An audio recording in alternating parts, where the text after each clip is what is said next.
Assalamualaikum warahmatullahi wabarakatuh. Innal hamdalillah nahmaduhu wa nasta'inuhu wa nastaghfiruh wa na'udzubillahi min syururi anfusina wa min sayyiati a'malina may yahdihillahu fala mudhillalah wa may yudlil fala hadiyalah. Asyhadu an la ilaha illallah wahdahu la syarikalah wa asyhadu anna Muhammadan abduhu wa rasuluhu la nabiyya ba'dah. Banyak yang melihat, sedikit yang mendengar. Banyak yang mendengar, sedikit yang memperhatikan. Banyak yang memperhatikan, sedikit yang mengerti. Banyak yang mengerti, sedikit yang berani mengambil keputusan. Banyak yang berani mengambil keputusan, sedikit yang mengamalkan. Banyak yang mengamalkan, sedikit yang istiqomah. Banyak yang istiqomah, sedikit yang ikhlas. Banyak yang ikhlas, sedikit yang tetap ikhlas ketika kesulitan, ujian, cobaan menimpa kehidupannya. Semoga walaupun saya perhatikan di sini sebagian wajahnya sedang dalam keadaan penuh cobaan, ya. Semoga tetap ikhlas dan istiqomah merespon semua takdir Allah Subhanahu wa taala. Amin ya Allah ya Rabbal alamin. Segala puji bagi Allah yang Maha Suci, yang Maha Tinggi. Segala puja bagi Allah yang Maha Perkasa, yang Maha Bijaksana. Sholawat teriring salam semoga tetap tercurah limpahkan kepada junjungan kita, junjungan alam sang suri tauladan Nabiullah Muhammad sallallahu alaihi wasallam beserta keluarganya, kerabatnya, sahabatnya, pengikutnya, pengikut dari pengikutnya hingga akhir zaman. Semoga kita bisa ikhlas dan istiqomah mengikuti langkah-langkah beliau. Amin ya Allah ya Rabbal alamin. Karena kalau kita ngikutin langkah-langkah orang yang menuju Lewiliang, pasti sampainya ke Lewiliang. Kalau kita mengikuti langkah orang-orang yang menuju Parung, pasti sampainya ke Parung.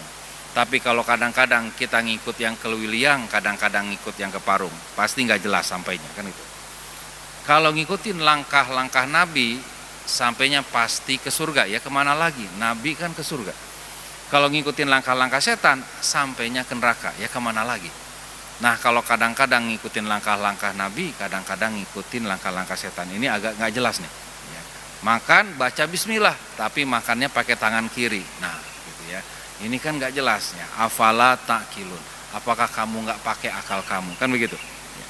Baik, Bapak, Ibu, rahimakumullah, apa kabar semuanya? Alhamdulillah ya. Semakin baik, semakin sehat, semakin disayang Allah. Amin ya Allah ya Rabbal alamin. Tema kita pada kesempatan kajian ba'da subuh hari ini adalah afala ta'qilun, agar kita lebih dalam mempergunakan akal kita. Kalau istilah sekarang mah akal sehat kan gitu ya. Istilah sekarangnya mah ya. Khair. Allah Subhanahu wa taala berfirman dalam Quran surat Yunus surat 10 ayat 100. Nah ini suratnya ajib tuh 10.2 100. Nah, surat 10 ayat 100. A'udzubillahi minasyaitonirrajim. Bismillahirrahmanirrahim. Wa ma kana linafsin an tu'mina illa biiznillah wa yaj'alur rijsa 'alal ladzina la ya'qilun. Dan tidak ada seorang pun akan beriman kecuali dengan izin Allah. Dan Allah menimpakan kemurkaan kepada orang-orang yang tidak mempergunakan akalnya, yang enggak mau pakai akalnya, yang maunya cuma ikut-ikutan doang, malas mikir. Allah itu murka sama orang yang malas mikir. Kadang kita malas mikir ya, maunya yaudah apa kata si itu aja misalkan gitu. Ya, kita harus gunakan akal kita. Allah tuh murka kalau kita nggak menggunakan akal kita, kalau kita nggak mau mikir. Dan tidak seorang pun akan beriman kecuali dengan izin Allah, dan Allah menimpakan kemurkaan kepada orang-orang yang tidak menggunakan akal. Surat 10 ayat 100. Ya. Jadi kalau dibuat apa ya alurnya, jika seseorang tidak menggunakan akalnya, maka pastilah Allah akan murka kepadanya. Ya. Jika Allah sudah murka padanya, maka ia tidak diizinkan oleh Allah untuk beriman kepadanya, begitu. Jika seseorang tidak menggunakan akalnya, maka pastilah Allah akan murka kepadanya, sehingga ia tidak diizinkan oleh Allah untuk beriman kepadanya. Dan tidak seorang pun akan beriman kecuali dengan izin Allah. Dan Allah menimpakan kemurkaan kepada orang-orang yang tidak mempergunakan akal. Jadi penting sekali kita beriman itu dengan akal. Ya, kenapa? Nanti kita akan lihat. Ya, kita akan jelaskan. Allah Subhanahu wa taala berfirman di dalam Al-Qur'an, "A'udzubillahi minasyaitonirrajim. Bismillahirrahmanirrahim. Wa mal hayatud dunya illa la'ibu walah. Walad darul akhiratu khairul lil ladzina yattaqun afala ta'qilun." Dan tidaklah kehidupan dunia ini selain dari main-main dan senda gurau belaka. Dan sungguh kampung akhirat itu lebih baik bagi orang-orang yang bertakwa. Maka apakah kalian tidak berakal? Afala takilun. Kalau bahasa gaulnya, lu mikir kagak? Nah gitu. Kalau bahasa lebih jelepnya, lu pakai otak kagak? Nah gitu. Ngapain sih ngejar dunia? Ya. Ngapain sih ngejar dunia kok sampai lupa akhirat? Nah gitu. Ngapain kerja sampai lupa sholat? Kenapa seperti itu? Ya, karena Allah itu ingin sekali kita selamat. Kalau kita nggak gunakan akal kita murka, kita dimurkai oleh Allah Subhanahu wa taala, ya, pasti kita menjadi orang-orang yang lebih mencintai dunia dibandingkan akhirat. Nauzubillahi min dzalik.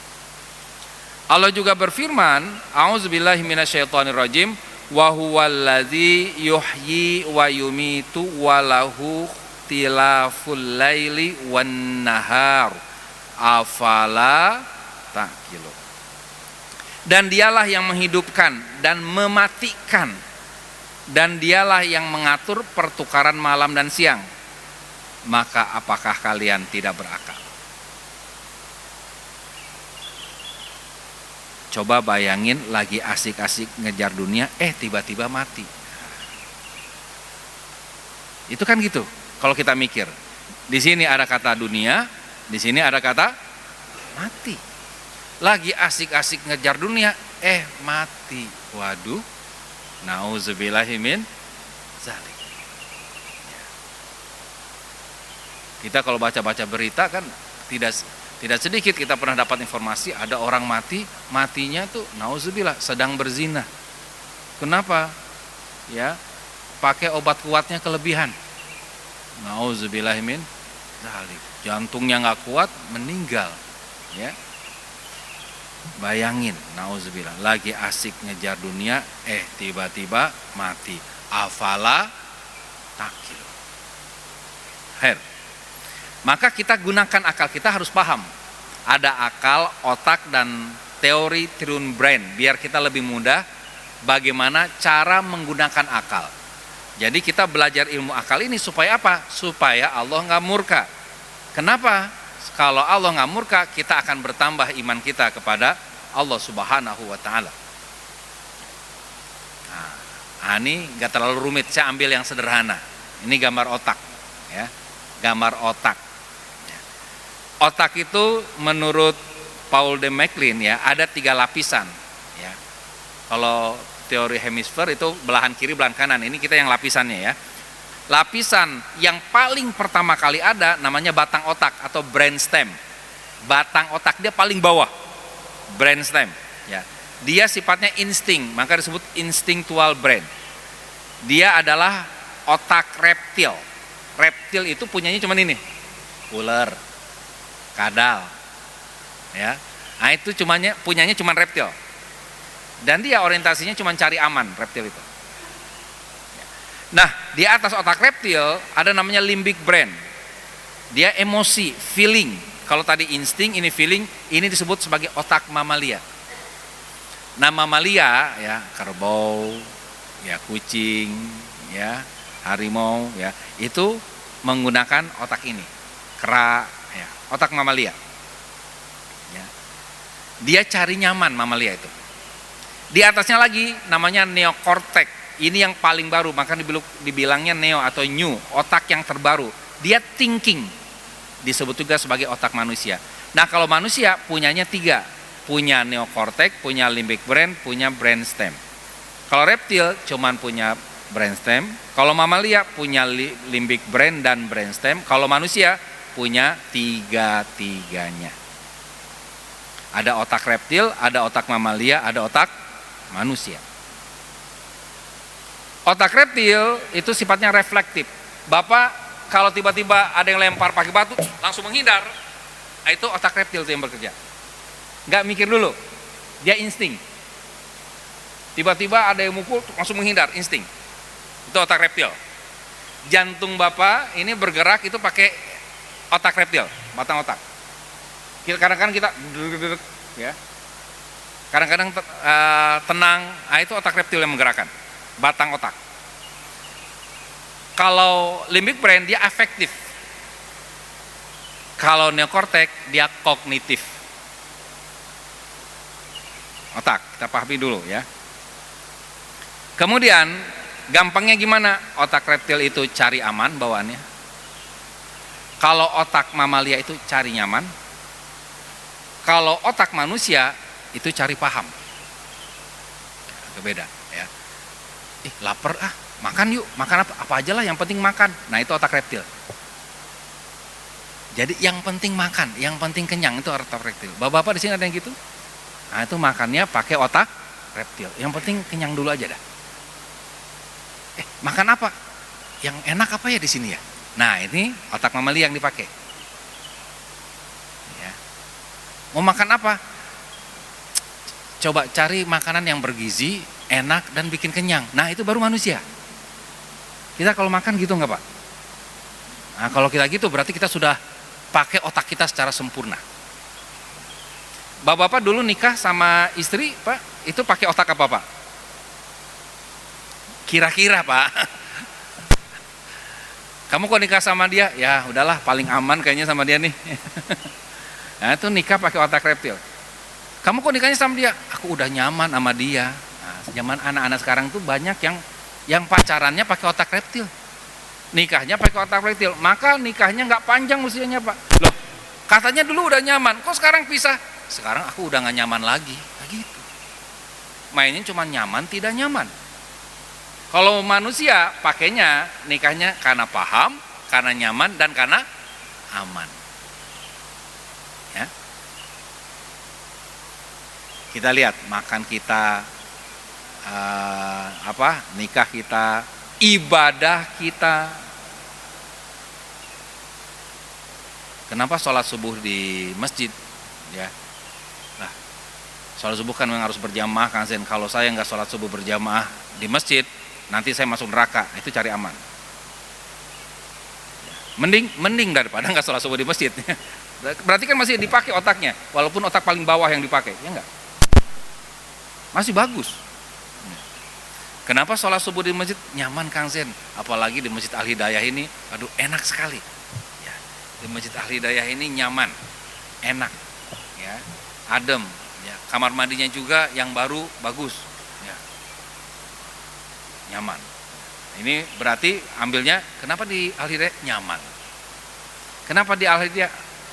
Saya seneng imamnya itu Kang Zen, bacanya bagus tartil, berarti pakai paham dia. Nah kita pakai mana? Tiga-tiganya kita pakai. Itu manusia yang utuh atau insan kamil, manusia yang sempurna menggunakan tiga-tiga otaknya, 3 lapisan otaknya. Oke ya. Baik, sekarang biar kita pada bangun subuh ya, saya tutup ya, biar hafal. Udah ketutup Pak ya di sana ya? Masih kok belum ya?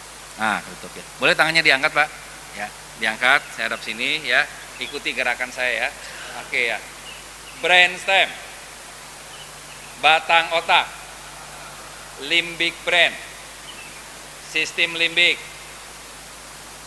neokortek, otak baru, insting, feeling, thinking,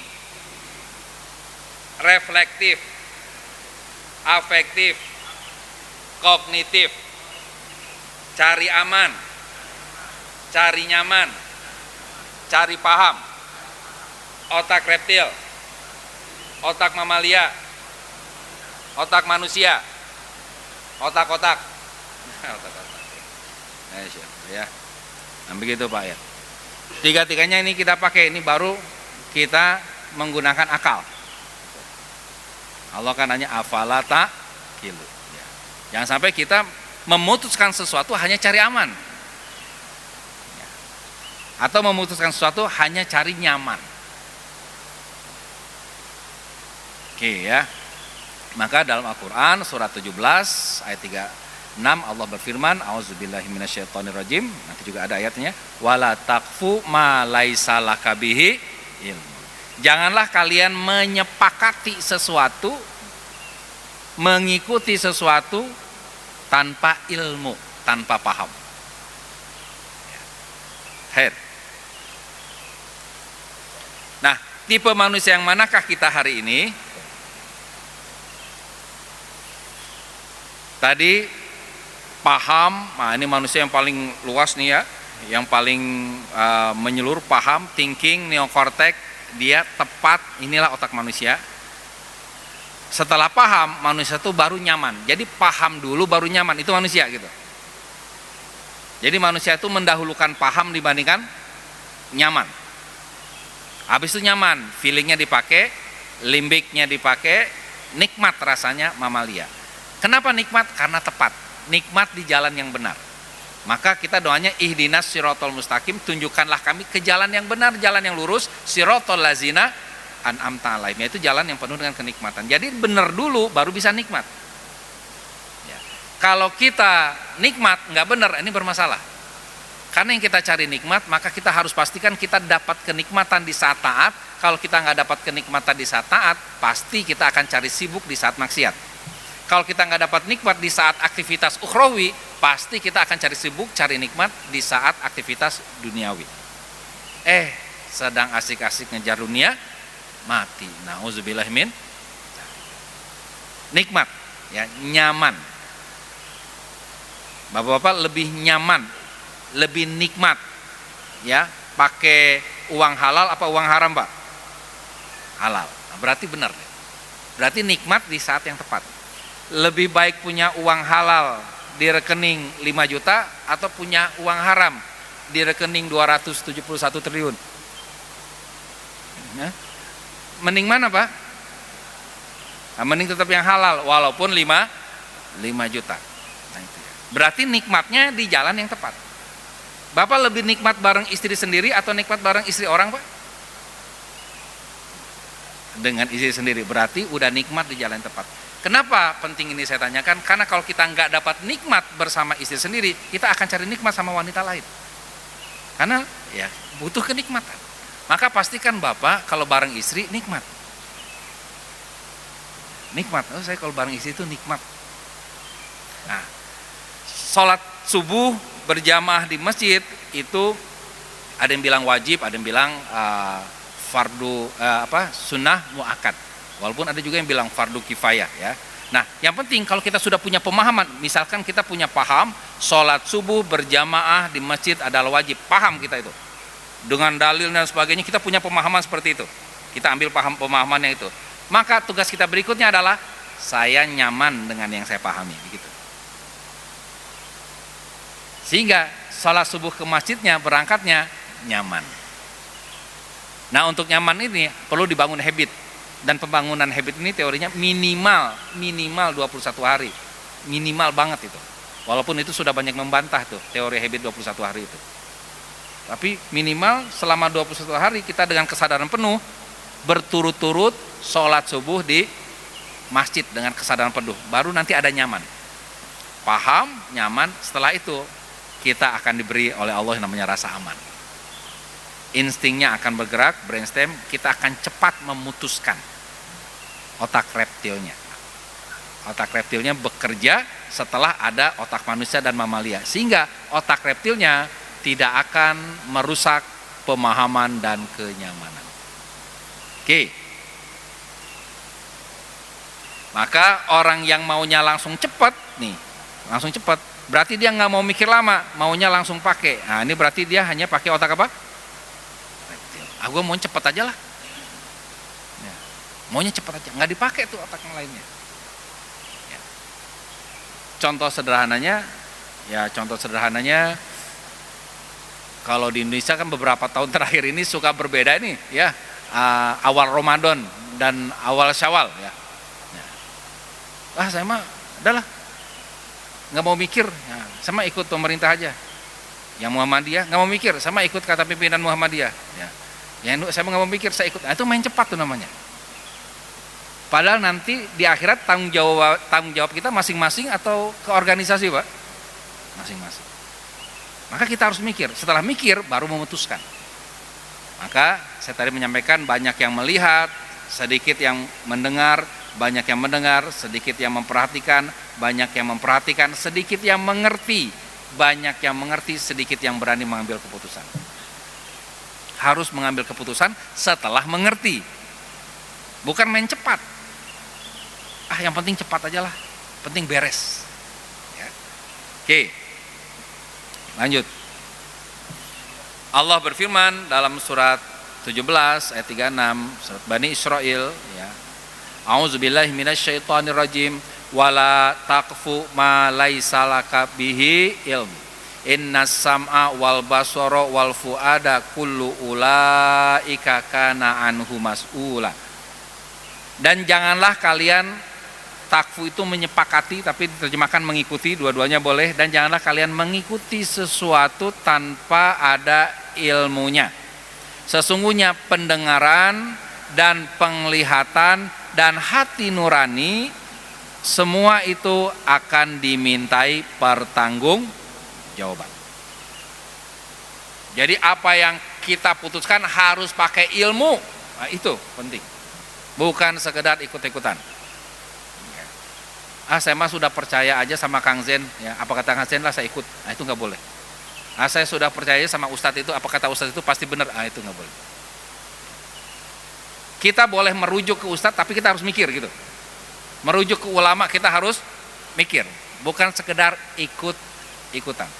Ingat sekali lagi, tanggung jawab di akhirat itu masing-masing.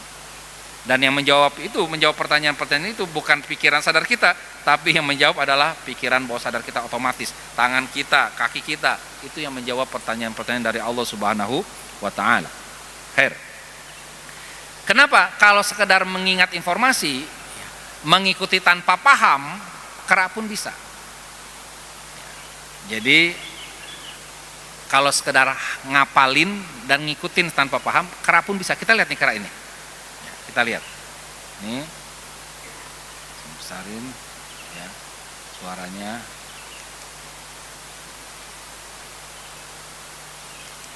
Oke. Apal dia, lihat.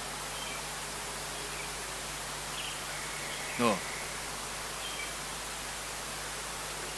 Kera bisa.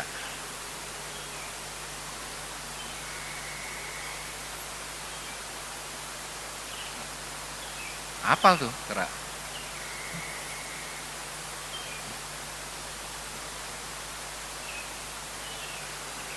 Tuh salah, nah.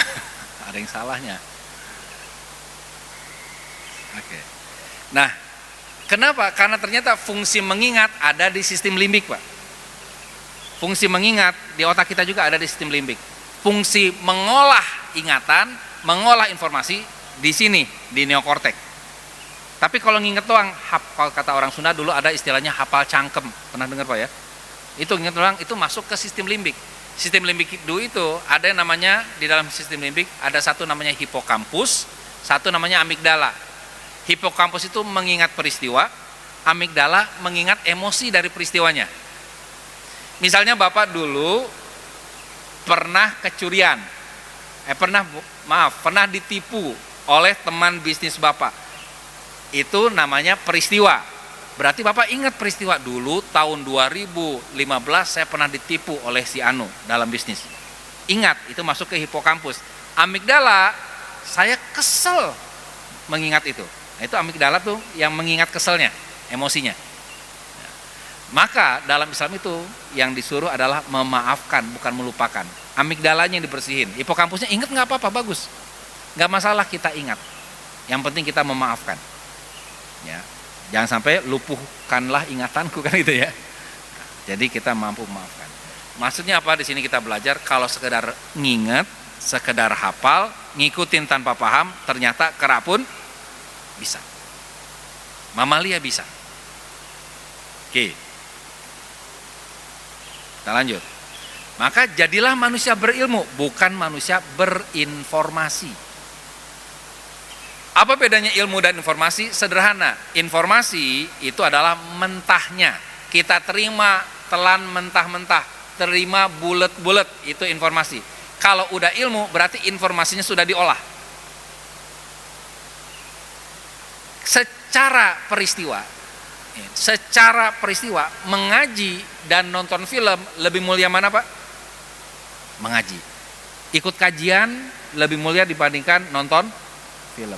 Tapi Bapak kalau ikut kajian dapat informasi ditelan mentah-mentah, nggak diolah lagi, sedangkan orang yang nonton film langsung dicerna, ini film tuh begini, ini hikmahnya begini.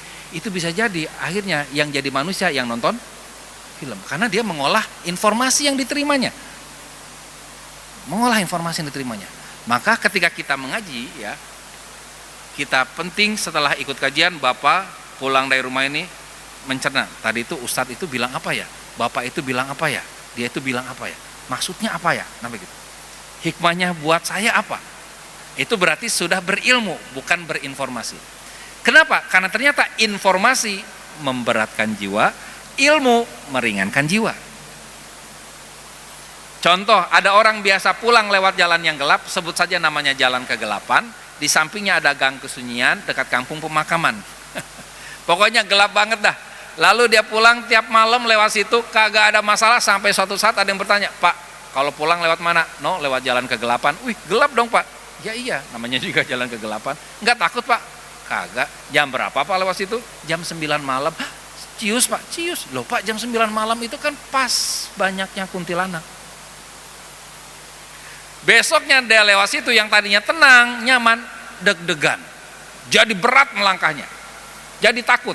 Pertanyaan saya, yang bikin takut karena kuntilanak atau karena informasi? Informasi. Makin banyak kita menerima informasi, makin berat hidup kita Pak. Maka tugas kita adalah kalau sudah dapat informasi, kita olah informasi itu jadi ilmu, biar ringan. Oh enggak kok, saya sudah 3 tahun lewat sana nggak pernah lihat kuntilanak. Lagian yang namanya hantu itu fitrahnya nggak kelihatan. Kalau hantu kelihatan berarti dia sudah melawan fitrah, berarti dia jadi lemah, jadi lemes. Kenapa? Karena dia udah keluar fitrahnya. Kalau hantu nggak kelihatan, saya harus bacain ayat kursi untuk ngusirnya. Tapi kalau hantu udah kelihatan, saya cukup lempar pakai kursi, kan gitu. Karena udah kelihatan, dia sudah lemah. Ya, karena musuh yang paling kuat adalah musuh yang tidak terlihat. Betul Pak ya? Ya. Lihat. The same is true for other species. Monkeys brought up in captivity like this one have no reason to fear snakes. Their counterparts in the wild, however, will have learned to fear snakes from watching the reactions of other members in their group.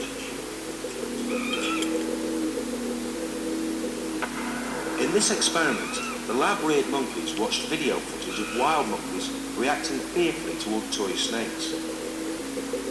And after just 24 minutes, the lab monkeys had learned to fear toy snakes as well.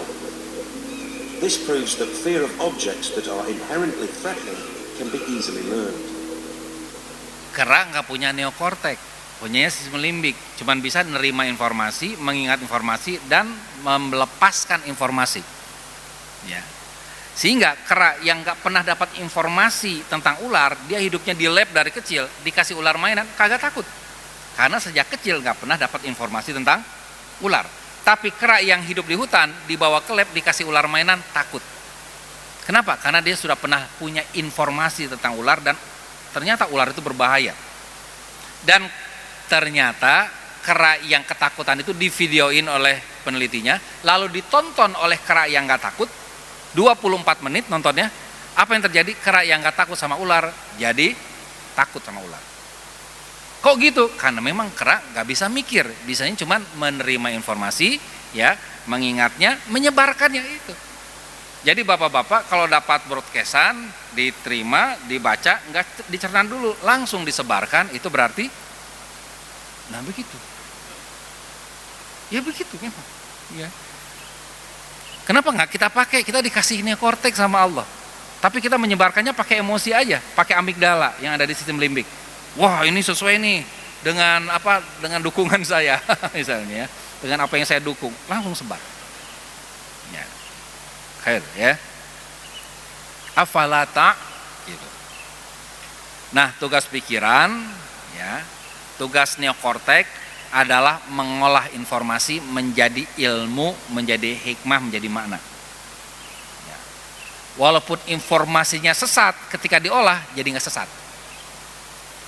Walaupun informasinya benar, nggak diolah bisa jadi sesat. Biasanya informasi benar yang nggak diolah, akhirnya merasa paling benar kan gitu. Nggak diolah soalnya. Maka dipakai kita ini, dan itu masya Allah tabarakallah. Kalau kita gunakan, insya Allah kita akan lebih damai. Ya. Dan tugas perasaan atau sistem limbik adalah merasa nyaman dengan ilmu yang dipahami. Nah, begitu. Khair. Nah, pikiran paham berarti neokortex, perasaan nyaman berarti sistem limbik. Terus diulang-ulang melalui perkataan dan perbuatan. Kita melakukan habit pengulangan yang mana minimal 21 hari, maka aktiflah keyakinan. Maka keyakinan ini adalah proses dari berpikir yang paham dan merasa nyaman dengan apa kita pikirkan. Maka seseorang tidak bisa dikatakan yakin kalau belum ada pembuktian melalui perkataan dan perbuatan. Seperti sebagaimana yang saya sampaikan di pertemuan sebelumnya, seburuk-buruk suara adalah suara keledai. Tapi ternyata kita nggak coba membuktikan dengan perkataan dan perbuatan. Keledai itu gimana buruknya? Nah, gimana mau yakin? Padahal Allah kasih kesempatan kita untuk membuktikan. Kemarin kita buktikan ya lewat saya udah buktikannya suara keledai kemarin ya.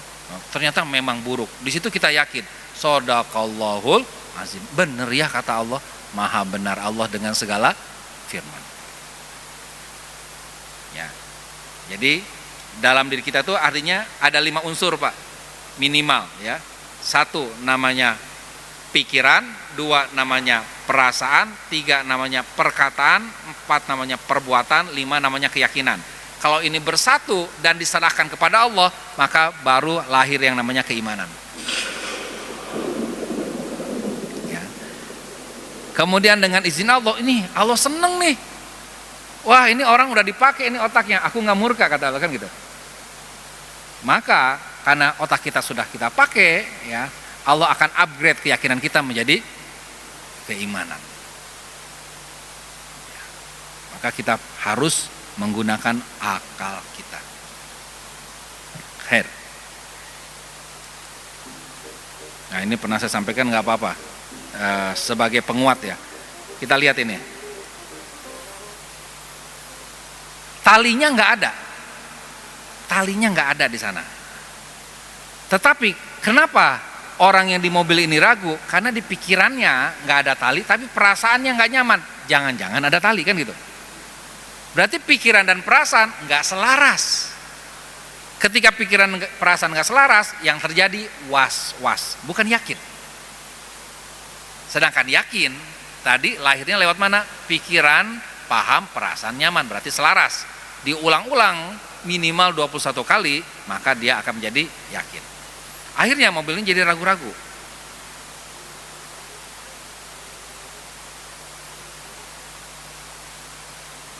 Dan akhirnya dia berjalan dengan merasa bersalah kan itu.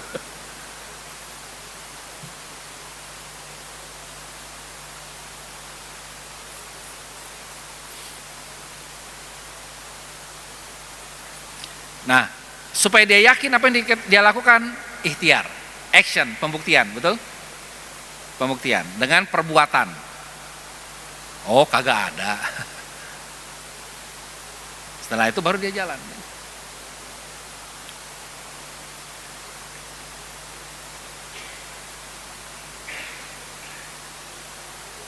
Bahkan ada yang nggak mau mikir, nih pakai otak insting, aku mah ambil cepat aja lah, nggak usah mikir. Cium. Yang penting cepat. Nah, ini cuman pakai cari aman. Nah, ini yang otak reptil itu ya. Nah, kita lihat ya. Oke. Jadi ada 3 tipe manusia ya. Yang pertama adalah manusia utuh atau insan kamil ya. Ya, manusia utuh digunakan 3 lapisan otaknya, paham dulu, baru nyaman, hasilnya aman. Nah, utuh. Yang kedua, manusia rapuh. Nah, gitu kan Bang. Yang penting nyaman. Yang nomor 3, manusia rusuh. Yang penting aman.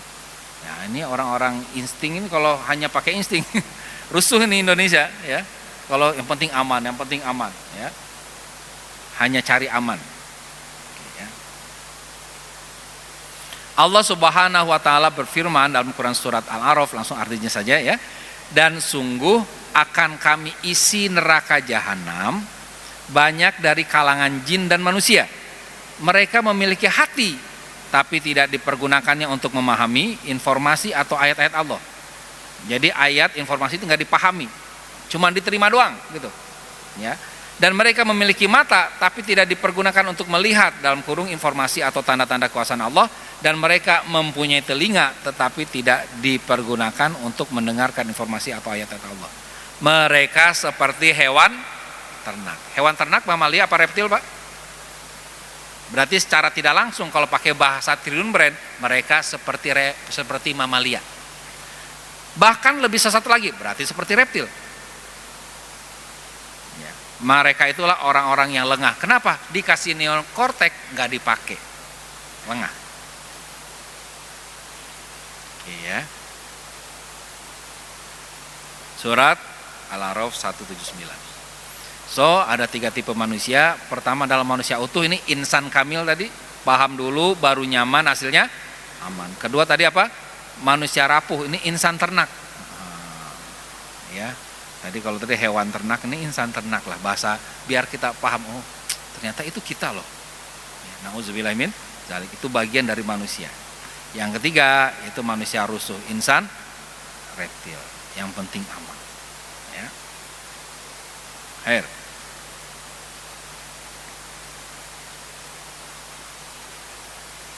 Jadi neokortek paham, otak manusia thinking kognitif, ya, sistem limbik nyaman, otak mamalia feeling afektif, batang otak aman, otak reptil insting reflektif, maka akhirnya jadi iman. God spot. Ya. Saya menyukai God spot itu pakai S. Artinya apa? Allah meliputi menyeluruh otak. Ya. Bukan satu titik God spot itu. Titik-titiknya banyak meliputi. Ya. Ini otak mukmin. Dia intuiting. Sifatnya bukan insting tapi intuiting, otomatik. Bahasa lain dari intuiting adalah firasat. Maka dalam hadis ya, nah di sini tepat, nikmat, cepat, ini orang yang intuiting adalah tepat, nikmat dan cepat digabungin. Udah menyatu. Udah tepat, nikmat dan cepat. Rasulullah SAW bersabda, "Ittaqu firasatal mu'mini fa innahu yanzuru binurillah." Berhati-hatilah terhadap firasat intuisi orang beriman, karena sesungguhnya ia melihat dengan cahaya Allah. Nah, iman yang gimana tadi? Iman yang sudah memang iman itu hasil proses berpikir imannya, bukan sekedar taklid buta. Ya.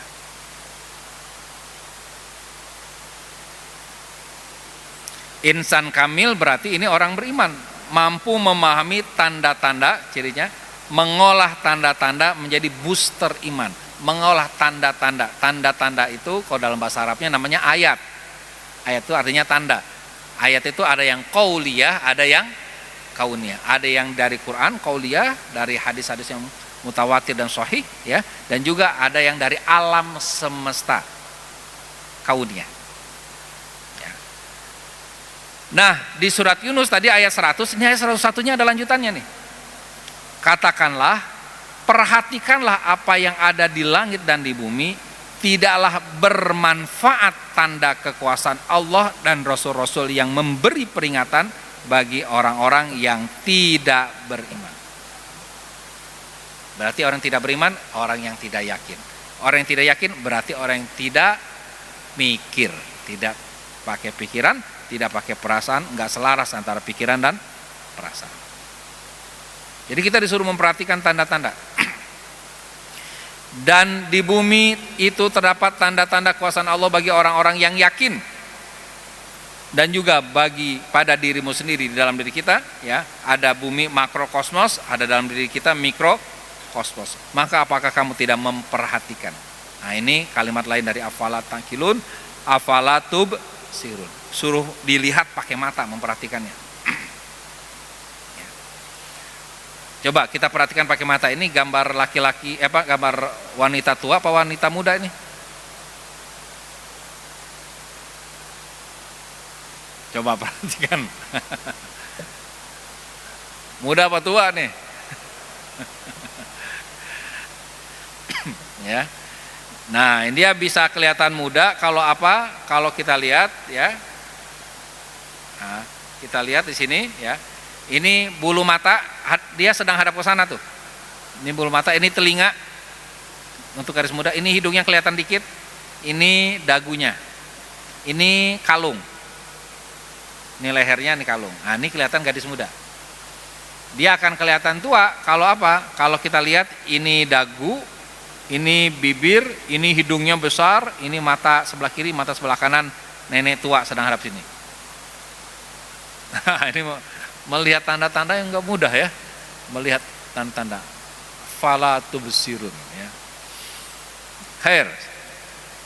Jadi otak berfungsi untuk mengolah semua tanda, data dan informasi yang masuk agar menguatkan jiwa dan menghadirkan banyak manfaat.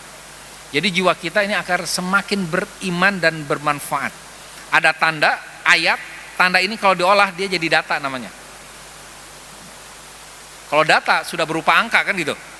Ini ada tanda, ya, jadi data. Kalau angkanya itu sudah rapih disebut informasi kan gitu. Nah, informasi ini kalau diolah jadi ilmu. Ilmu kalau diolah jadi yakin kan gitu. Yakin kalau diserahkan kepada Allah jadi apa? Iman. Imannya tulus murni lillahi ta'ala, maka disebut keikhlasan gitu. Ya, banyak yang melihat, sedikit yang mendengar, banyak yang mendengar, sedikit yang memperhatikan, banyak yang memperhatikan, sedikit yang mengerti, banyak yang mengerti, sedikit yang berani mengambil keputusan, banyak yang mengambil keputusan, sedikit yang mengamalkan, banyak yang mengamalkan, sedikit yang istiqomah, banyak yang istiqomah, sedikit yang ikhlas. Semakin ikhlas semakin tenang hidup kita. Semakin nggak dipakai otak kita, maka semakin tegang, stres.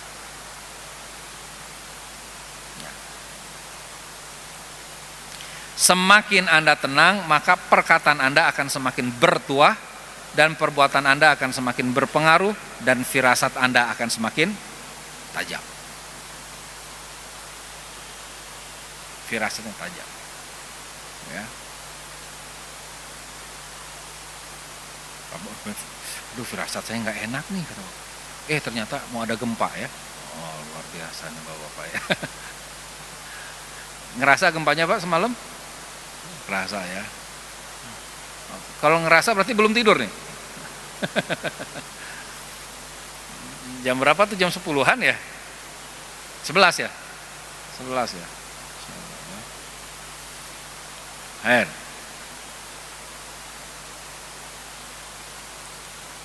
Nah, manusia utuh, insan kamil itu disebut sebagai ulil albab. Nah, ulil albab ya. A'udzubillahi minasyaitonirrajim. Inna fi khalqis samawati wal ardi wakhtilafil laili wan nahari laayatil liulil albab. Sesungguhnya dalam penciptaan langit dan bumi dan silih bergantinya malam dan siang terdapat tanda-tanda bagi orang-orang yang berakal. Ya. Ulil albab itu orang yang mempunyai albab. Albab itu jamak dari lub. Ya, lub. Lub itu artinya benih. Maka kalau struktur hati itu yang paling luar namanya soder, ya, sudur, ya, soder jadi sudur, ya, Di dalamnya ada kolbu jadi kulub, ya. Terus ada fuad jadi afidah, lebih dalam lagi ada lub jadi albab.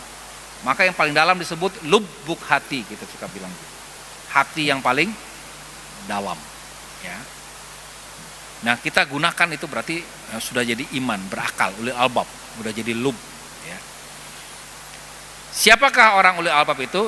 Yaitu orang-orang yang mengingat Allah sambil berdiri atau duduk atau dalam keadaan berbaring. Jadi zikrullah dulu, dan mereka tafakur, memikirkan tentang penciptaan langit dan bumi. Jadi zikrullah dulu, baru zikrul alam, ya.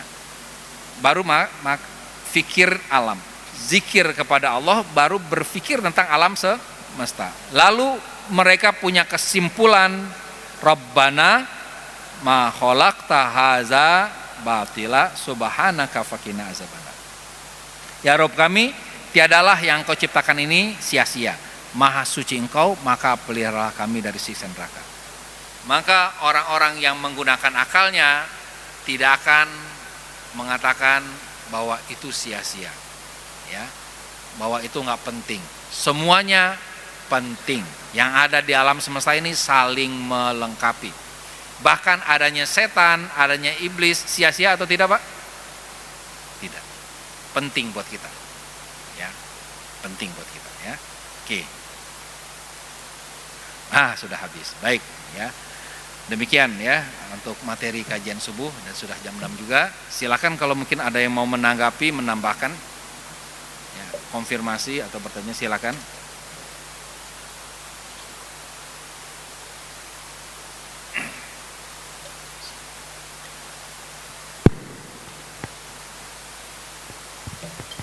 Assalamualaikum warahmatullahi wabarakatuh. Waalaikumsalam warahmatullahi wabarakatuh. Pak Ustadz, ini ya, kalau kita menghadapi dengan anak-anak kita yang masih remaja, itu umumnya kan menggunakan otak reptil kalaupun mamalia. Anak-anak yang gimana? Masih remaja gitu ya. Masih remaja. Kan umumnya menggunakan reptil ataupun otak mamalia. Mamalia, ya. Sekarang bagaimana penerapannya ya, agar anak-anak remaja kita itu bisa menjadikan manusia yang utuh dengan menggunakan otak manusia juga. Itu aja Pak Ustadz. Terima kasih. Assalamualaikum warahmatullahi wabarakatuh. Waalaikumsalam warahmatullahi wabarakatuh. Ya. Satu-satu mungkin ya. Jadi pertama, kalau dalam Islam sendiri sebetulnya nggak ada istilah remaja. Itu istilah kekinian ya. Adanya ya anak kecil dan dewasa sudah. Dan batasnya adalah usia balik. Ya. Kita sebut akil balik. Udah sampai akalnya gitu. Udah sampai akal sebetulnya begitu ya. Nah, akil itu lebih kepada mental, balik itu lebih kepada biologis. Nah, kenapa ada istilah remaja? Karena sekarang terjadi sebuah keadaan biologisnya udah sampai, akalnya belum nyampe. 12 tahun sudah mimpi basah, tapi belum mikir. Ya, masih dipakainya cari nyaman dan cari aman. Nah, ini yang disebut remaja. Remaja adalah sebuah kondisi yang nggak sinkron antara mental dan biologisnya. Ya. Biologisnya sudah dewasa, sudah mimpi basah, mentalnya belum dewasa. Maka kita sebut remaja. Ya, biasanya usia remaja itu ya mulai dari ya usia 12 tahun ke atas kan, sampai mungkin usia 17 sampai usia 19 lah, SMA ya. Setelah SMA itu sudah dewasa sebetulnya. Nah, bagaimana sikap kita? Nah, karena kita tahu bahwa remaja, anak-anak itu memang yang dicari adalah kenyamanan. Ya, coba anak-anak sekarang itu kalau ditanya, kamu kok gitu? Aku nyaman aja. Rata-rata gitu jawabannya. Jawaban mamalia banget. Aku nyaman aja udah. Sedangkan kita paham itu nggak benar gitu. Bagaimana kita? Pertama, kita harus merasa nyaman punya anak remaja yang seperti itu. Ya. Karena kalau kitanya nggak merasa nyaman, kita susah melepaskan sesuatu. Kita hanya bisa melepaskan sesuatu yang sudah kita terima. Kita bisa, kalau sudah, nah gitu ya, tarik nafas, terima dulu. Oh ya Allah, saya terima anak remaja saya begini.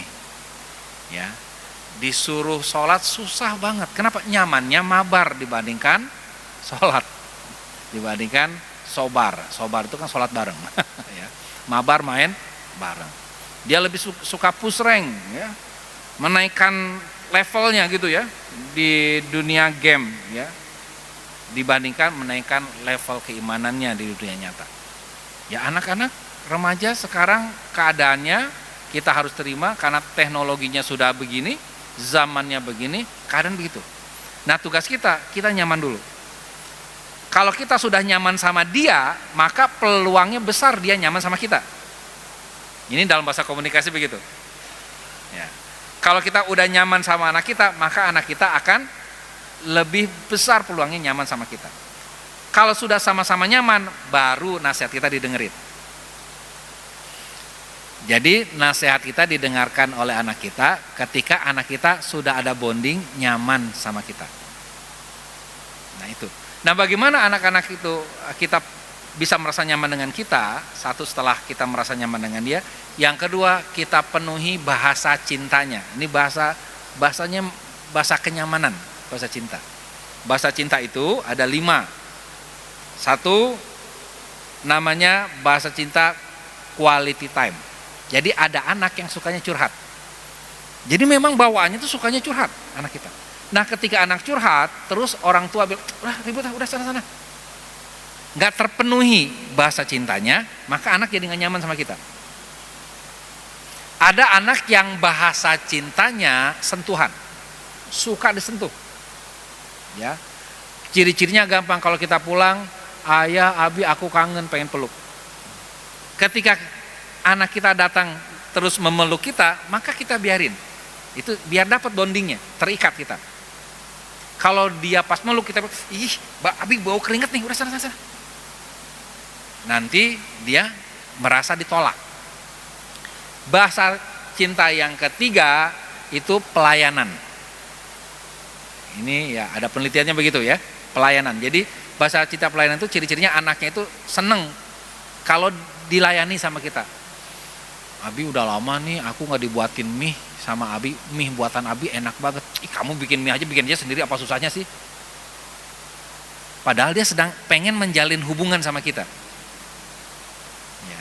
Bahasa cinta yang keempat adalah hadiah.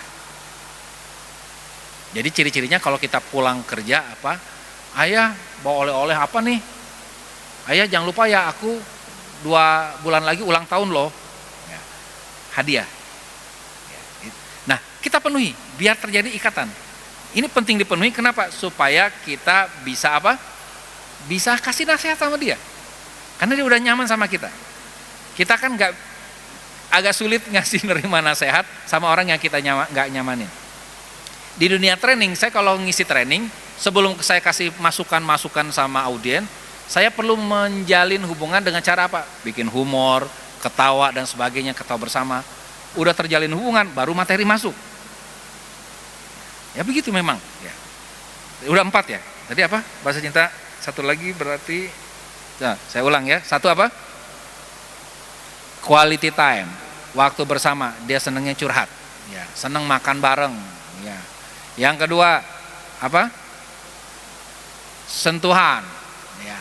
Yang ketiga pelayanan. Yang keempat hadiah. Yang kelima pujian. Kata-kata pendukung. Abi, aku tadi ranking 1. Aku keren kan? Abi, aku tadi ranking 5. Aku keren kan? Alhamdulillah kamu ranking 5. Masya Allah. Gitu. Ya cuma ranking 5. Harusnya kamu ranking 1. Nah jangan. Kenapa? Karena dia butuh support kata-kata pendukung. Jadi ada 5 tuh. Ini kita lihat anak kita yang mana, penuhi itu. Jangan sampai apalagi bapak punya anak perempuan, bahasa cintanya sentuhan. Atau bahasa cintanya pujian. Bapak sebagai ayahnya nggak pernah muji anaknya. Tiba-tiba ada laki-laki lain di luar sana yang muji anak kita. Maka anak kita langsung kelepek-kelepek. Kenapa? Bahasa cintanya pujian. Nah begitu. Jadi di sistem limbik itu adalah memenuhi kenyamanan dari bahasa cinta. Ya, kapan-kapan mungkin bahasa cinta bisa dibahas ya, insyaallah. Ya. Mungkin itu jawaban saya. Wallahu a'lam bishawab.